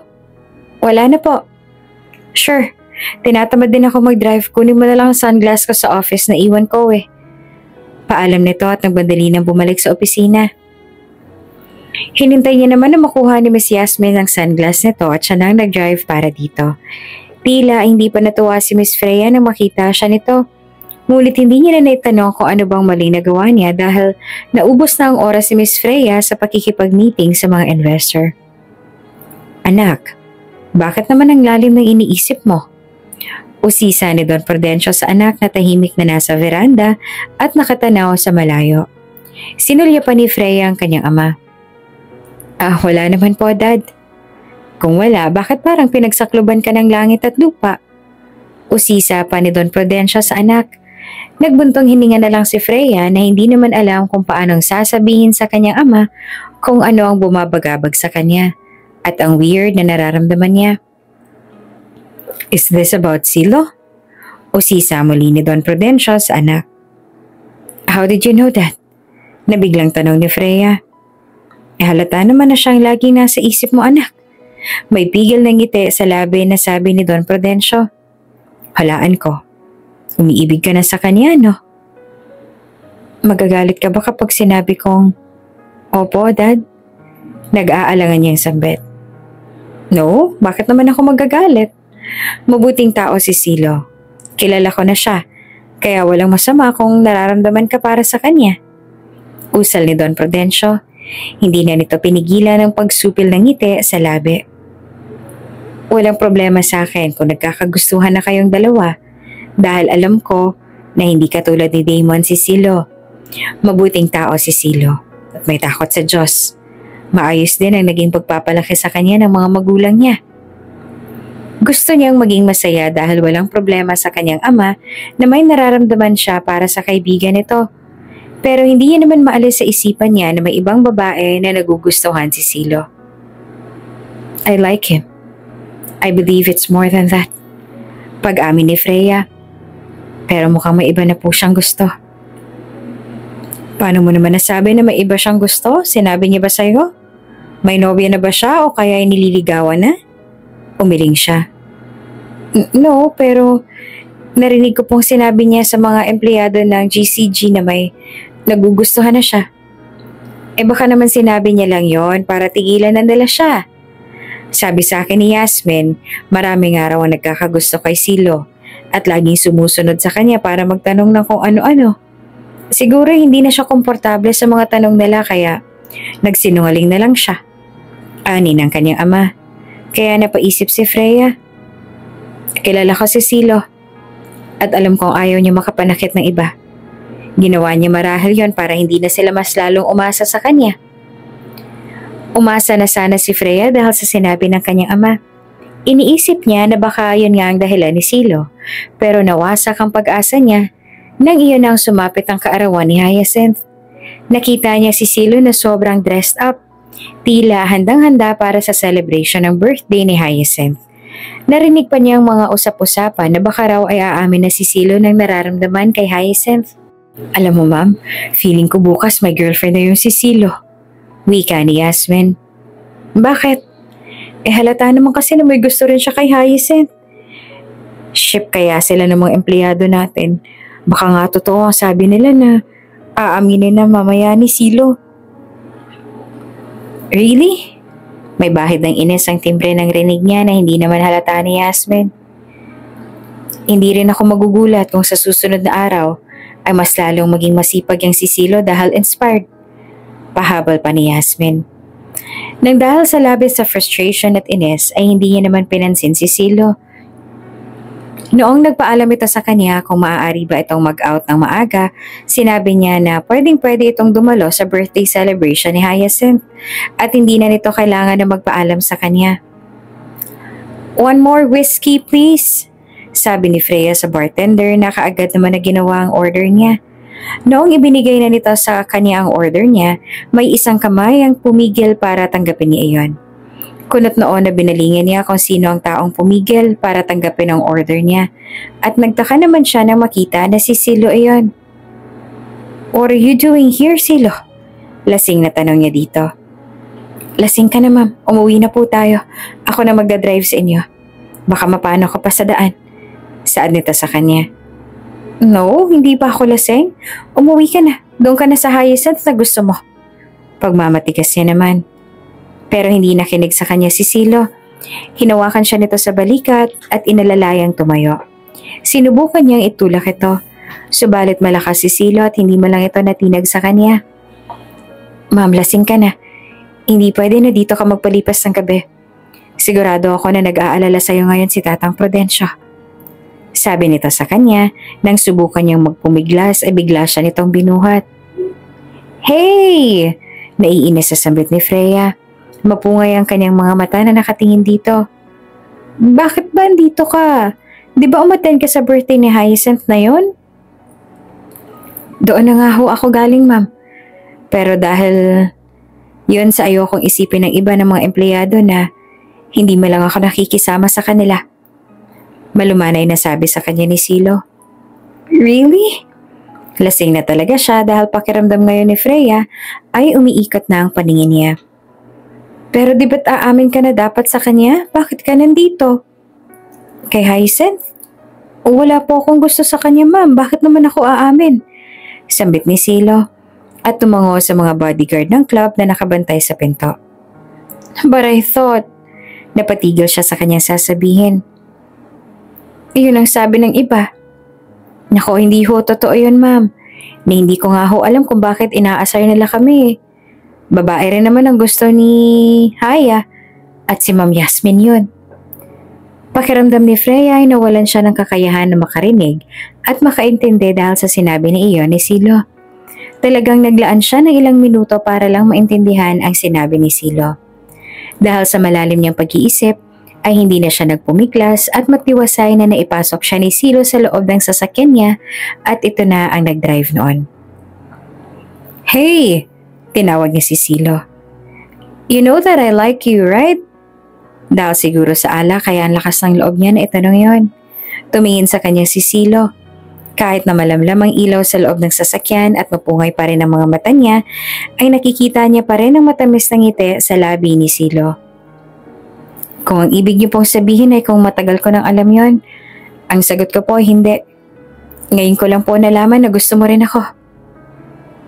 "I like you."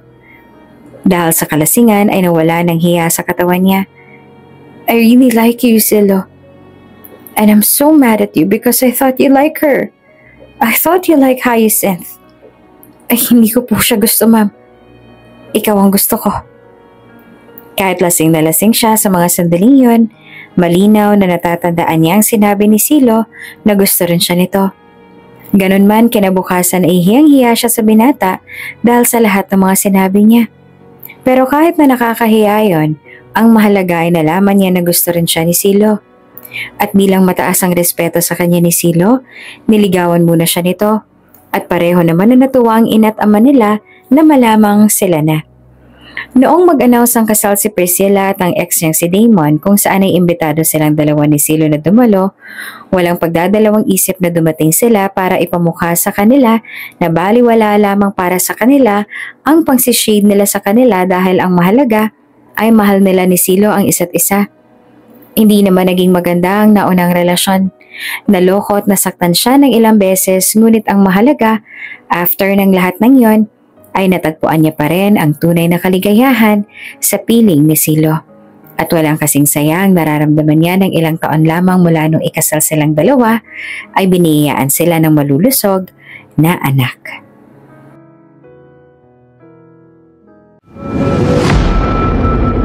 Bago ka pa lang sa channel na ito, Ate Jane TV, huwag kalimutang pindutin ang notification bell and subscribe button.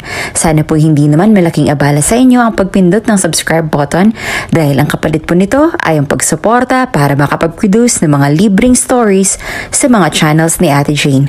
Maraming salamat!